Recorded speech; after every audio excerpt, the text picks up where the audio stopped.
18 de janeiro de 2017 foi o dia em que o ministro Teori Zavascki acabou sofrendo um acidente aéreo e a gente vai saber os detalhes desse acidente agora.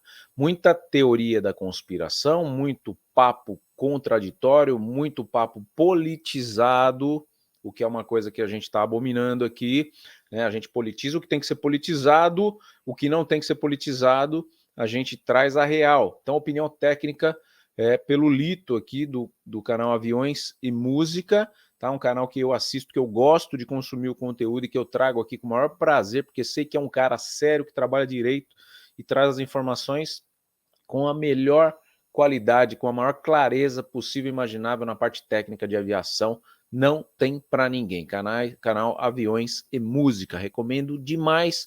Lito, explica para a gente o que aconteceu nesse dia do acidente do ministro Teori Zavascki. A gente já volta com os comentários aqui para você. Fica comigo até o final. Se inscreva no canal se não me conhece. Meu nome é Thiago Parigini, sou jornalista. Ative o sininho das notificações, deixe o seu joinha e eu quero aqui o seu compartilhamento. Foi acidente? Foi a mando de alguém essa tragédia? Teve uma manipulação política por trás? Não teve? Eu quero saber o que você acha, mas ouça com atenção as palavras do Lito. 8 de janeiro de 2000, Osmar Rodrigues Mazinho recebe uma ligação. Era Carlos Alberto Filgueiras, o dono do Hotel Emiliano, um dos hotéis mais luxuosos do mundo, e também o proprietário do avião que ele pilotava, um King Air C-90 GT, de matrícula Papa Romeo Sierra Oscar Mike. Mazinho deve ter estranhado a ligação, porque quem ligava para marcar os voos era geralmente a secretária e nunca o patrão. A missão seria decolar no dia seguinte para Paraty, com mais 3 passageiros, além do próprio Carlos Alberto. Entre esses 3, o ministro relator da Lava Jato, Teori Zavascki. Senta que lá vem história. O vídeo de hoje sempre foi muito pedido aqui no canal, principalmente contava com personagens sensíveis da história política recente do Brasil. Todas as informações factuais que eu vou passar nesse vídeo constam do relatório final apresentado pelo CENIPA. Eu apenas transformei as informações para ficarem mais entendíveis por todo mundo. Como em todo relatório, é preciso ter primeiro respeito com as vítimas do acidente. E a razão principal do relatório é justamente evitar acontecimentos futuros. O CENIPA é um órgão extraordinário de investigação de acidentes aéreos. Eu conheço alguns dos técnicos que trabalham tanto no CENIPA quanto nos CERIPAs, e eles possuem um método e uma disciplina exemplares. E por isso é um órgão acreditado que já foi solicitado a auxiliar até em investigações fora do país, dada a expertise que eles têm. São cabeças pensantes mesmo. Por isso, deve ser dolorido quando um relatório final é produzido depois de anos de investigação, composto por mais de 20 especialistas em todos os campos da ciência e engenharia, e vem alguém falar em sabotagem ou crime político sem ter nenhuma prova, sem nenhum estudo, apenas baseado no "eu acho que". Ah, e detalhe, até representantes do órgão americano, que é o NTSB, e do órgão canadense participaram dessa investigação. Então vamos contar a história do voo. E se gostar da pesquisa, já deixa o like agora para não esquecer depois, hein? Enquanto atendia o telefone do seu patrão, o Mazinho se programou para a missão: decolar às 10h30 da manhã do dia seguinte em direção a Paraty. O tempo não estava muito bom, mas ele conhecia a região como ninguém. Sempre fazia viagens para lá, mesmo com o tempo não muito bom. Como a gente já viu aqui, no episódio 672, o fato de se conhecer bem uma região leva a uma falsa sensação de segurança, chamada de consciência do fumaça. Durante todos os que o piloto esteve trabalhando com o operador, ou seja, o dono do avião, né, jamais deixou de fazer um voo programado. O operador era tido como uma pessoa exigente e impositiva, mas, de acordo com relatos durante a investigação, não realizava intervenções durante o voo. Geralmente se envolvia em conversas com mais alguém no avião, então ficava na leitura dele. Na quinta-feira, dia 19 de janeiro, como sempre fazia, o piloto chegou mais cedo ao hangar no Campo de Marte para preparar o voo e abastecer o Papa Romeo Sierra Oscar Mike. Aqui mostrado nessa foto do colega Rafael Brescia. O plano de voo foi apresentado às 7h35 da manhã, com previsão de decolagem para as 10h30. Neste momento, não havia nenhum problema lá no aeródromo de Paraty que pudesse restringir a viagem, e as informações meteorológicas indicavam condições favoráveis ao voo visual, mas com possibilidade de degradação por chuva contínua e presença de nuvens do tipo cúmulos encastelados nas próximas horas. O relatório final apresenta as imagens dos satélites meteorológicos indicando chuvas constantes em Paraty no momento do acidente. Por volta de 9 da manhã, a aeronave foi abastecida com combustível suficiente para ir do Campo de Marte até Paraty e voltar para o Campo de Marte sem necessidade de reabastecer lá no destino. A rota era a mesma que o piloto fazia sempre. Uma saída sob regras visuais durante a subida e a transição em rota para voo por instrumentos, com retorno a regras visuais quando já estivesse na descida para o pouso, já que Paraty não opera em condições de voos não visuais. Perto do horário de sair, já estava tudo pronto. Mas um passageiro não chegou. Não se sabe ao certo qual passageiro que se tratava, mas isso irritou profundamente o dono do avião. Além do dono, fariam o voo como passageiros o ministro Teori Zavascki, de 69 anos, relator da Lava Jato, ora acusado de favorecer Lula e Dilma, ora acusado de favorecer a Polícia Federal. A massoterapeuta e bailarina Maíra Panas, de 23 anos, e sua mãe, Maria Panas, de 55 anos, que tinham sido completados 2 dias antes da viagem, na terça-feira. De acordo com as informações obtidas na investigação, o piloto se autoavaliava como uma pessoa tímida, ansiosa e que não gostava de cometer erros. Prezava muito pela pontualidade e desagradava-se com situações de atraso. O atraso de um dos passageiros causou um atraso na saída do voo de 1h30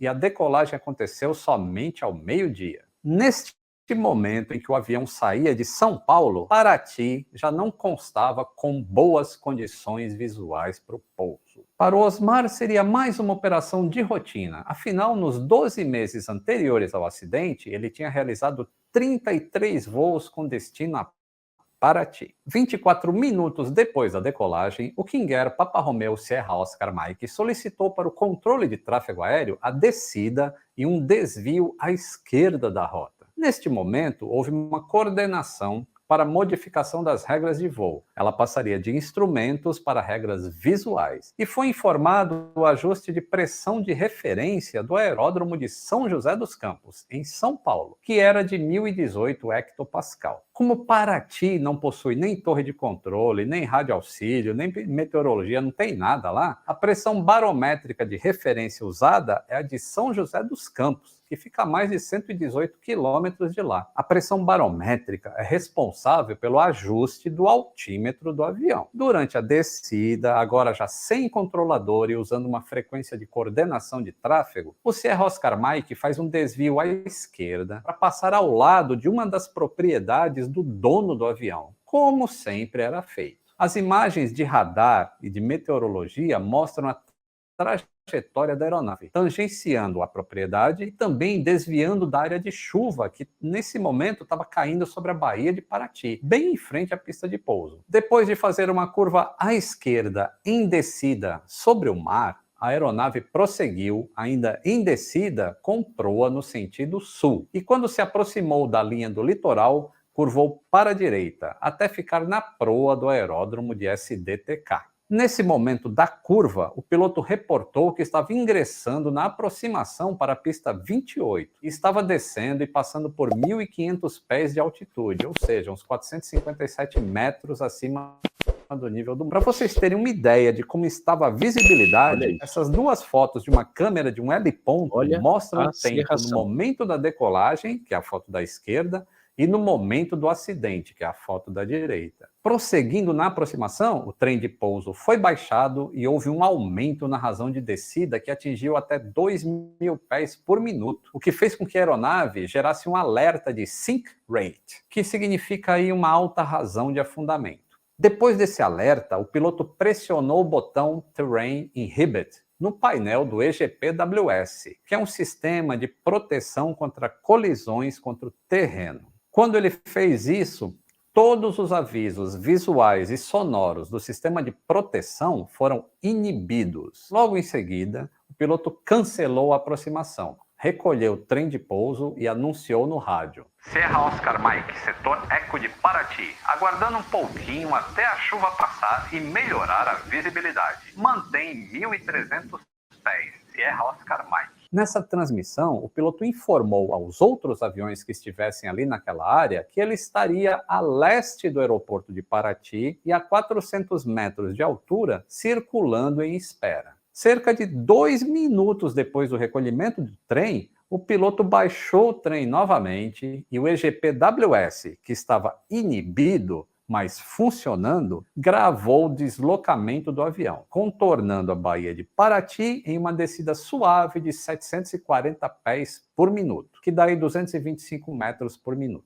O piloto voltou a usar o rádio e disse que estava reingressando na final de Paraty, com o trem embaixo e travado. Não é possível afirmar por que o piloto decidiu não fazer a espera que ele tinha anunciado alguns minutos antes e resolveu tentar nova aproximação sem esperar o tempo melhorar. O fato é que até este momento de tentar a segunda aproximação, nós temos um avião perfeitamente normal e um piloto muito bom aos controles e que conhece a área como ninguém. Mas tem algo que não está certo. A visibilidade e as condições atmosféricas não permitem o pouso. Preto no branco. Com aquela visibilidade, não seria possível pousar em Paraty. Então, por que o piloto tentou novamente? Nos dê a resposta. Baseado em psicologia e outros itens relacionados do piloto na fonia, bem como em registros anteriores de operação, temos as seguintes informações na página 62 do relatório. Considerando as características da aviação executiva e o perfil do piloto, é possível que, ao longo de sua trajetória profissional, ele tenha desenvolvido uma pressão autoimposta, voltada ao cumprimento dos voos planejados, levando-o a aceitar condições abaixo dos limites mínimos requeridos para o tipo de operação. A arremetida realizada após a primeira tentativa de aproximação e a verbalização de que iria aguardar a melhoria das condições meteorológicas indicaram que, inicialmente, o piloto havia identificado as condições que inviabilizavam a aproximação para o pouso. A análise dos parâmetros de voz, fala, linguagem do piloto evidenciou que ele estava tenso naquele momento do voo. As variações observadas em seu estado emocional indicaram que, mesmo após sair da condição adversa gerada pela chuva e dirigir-se ao setor Eco, que é este do aeroporto, o piloto ainda se encontrava ansioso. As circunstâncias daquele voo, que havia atrasado e irritado o operador, bem como o perfil do piloto que evitava conflitos, podem ter elevado o seu nível de ansiedade. Tal cenário pode ter levado o piloto a buscar alternativas para concluir o voo de modo a atender aos anseios do operador.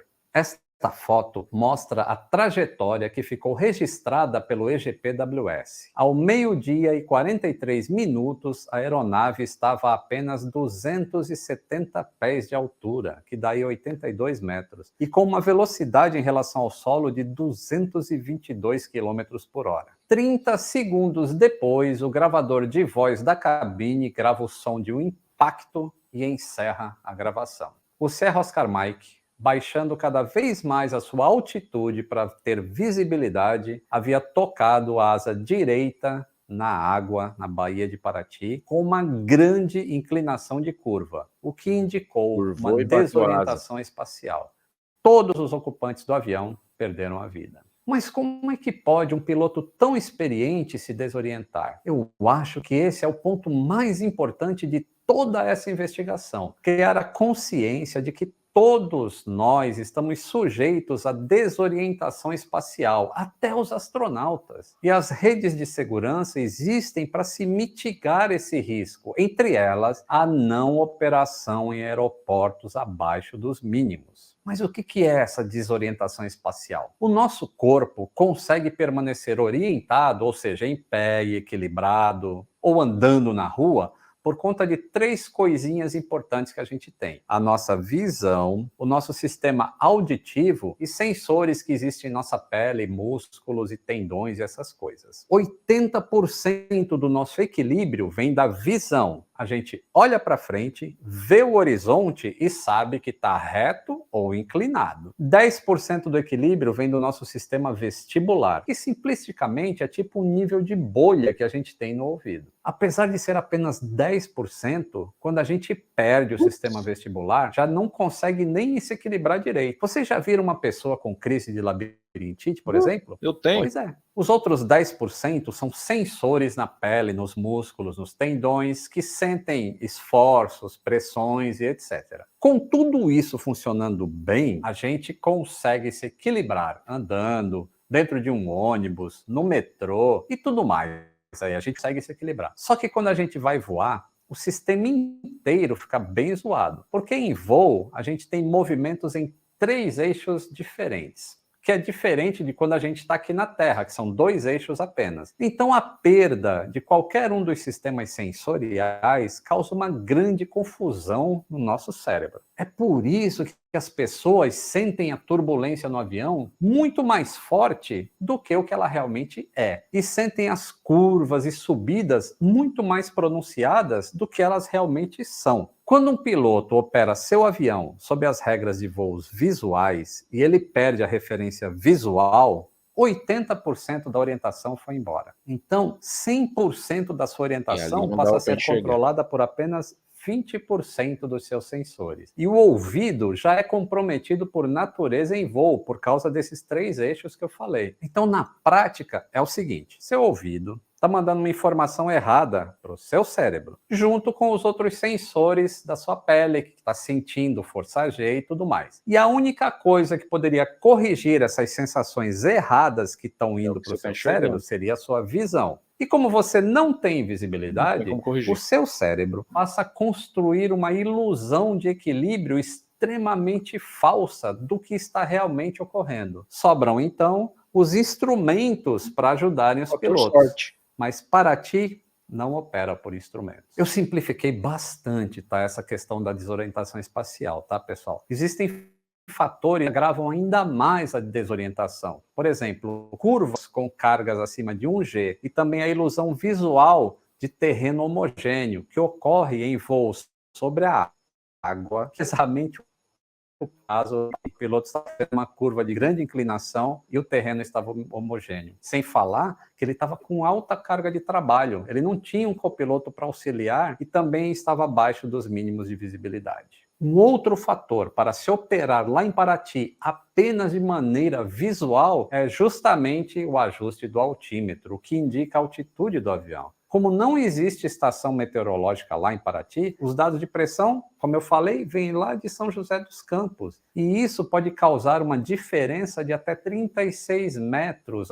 aí uns 120 pés. Tem um detalhe interessante também. Para tentar a segunda aproximação, o piloto baixou o trem de pouso, como ficou gravado. Mas a aeronave foi encontrada com o trem de pouso na posição recolhida, bem como a manete do trem na posição para cima, o que indica que o piloto iria descontinuar também a segunda aproximação. Ele se desorientou espacialmente, para vocês terem uma ideia de como o tempo estava ruim em Paraty naquele dia. Essas imagens aí, elas mostram as condições um pouco depois do acidente. Nem é possível ver o litoral, moçada. A investigação também determinou que havia uma cultura péssima do grupo de donos de aviões que pousavam lá em Paraty, possivelmente por desconhecimento dos requisitos mínimos de operação lá naquele aeródromo. eles valorizavam os pilotos que efetuavam o pouso mesmo em condições meteorológicas adversas. E vai além. A recorrência de acidentes naquela região, com características comuns ao acidente que está sendo investigado, esse do Teori Zavascki, demonstra que tal cultura existia há vários anos, sem que houvesse uma conscientização por parte de pilotos e operadores. Então, que esse vídeo ajude os operadores a entenderem que a operação segura depende de critérios desenvolvidos por grupos de segurança de voo. Se não dá para ir, é porque não dá. Vai. Não vai. O que fica de aprendizado nessa videoanálise aqui? Tem lugar para ser corajoso e tem lugar para não ser corajoso. Não é pilotando um avião, um helicóptero, que você tem que ser o corajoso. Eu não estou enxergando, mas eu vou conseguir. Não existe isso. Você está colocando vidas em jogo, inclusive a sua. Agora, se você é um lutador de boxe do UFC, aí você subiu no ringue e tem outro cara com 2 braços, 2 pernas, forte também, que nem você, aí aquele lugar é para você ser corajoso e enfrentar. Que ali ou a sua mãe chora ou a mãe do outro quer apanhar. Agora, no comando de um avião, pilotando uma moto que seja, pilotando um carro na madrugada, não é lugar para ser corajoso, tem que ser prudente. E fica claro, né? Teve nada de crime político aí. Era o relator da Lava Jato, ficou muito sinistro, né? Porque, pô, do nada o cara morre, né? A Lava Jato de vento em popa e evoluindo, né? Um impeachment da Dilma consumado, o Lula indo para a cadeia por conta da Lava Jato, aliás, as investigações que eu acho que foram completamente pertinentes e necessárias, e depois que o Sérgio Moro saiu da cadeira de juiz, anularam todas as condenações do Lula, equivocadamente, cometeu crime, tinha que pagar, ficou tanto que ele ficou preso tanto tempo. Você acha que se o Lula ficasse preso tanto tempo injustamente, ele não ia prender todo mundo? Ele tá tentando prender um monte de gente aí. Mas você acha que ele ia ficar de boa? Ele aceitou, ele sabe onde ele errou. Ele sabe. Não tem um anjo na política ali. Não temos um anjo no trono da presidência. Tá? E que bom que ele não está cometendo mais até então nenhum dos crimes que foram cometidos lá atrás. Que assim seja. Mas então tá aí. O caso do Teori Zavascki, 18 de janeiro de 2017, mais uma tragédia cometida por um ser humano inconsequente que estava ao manche de uma aeronave. Bom, gostou? Curta, compartilhe, quero o seu comentário aqui. Fiquem todos com Deus, até o próximo vídeo.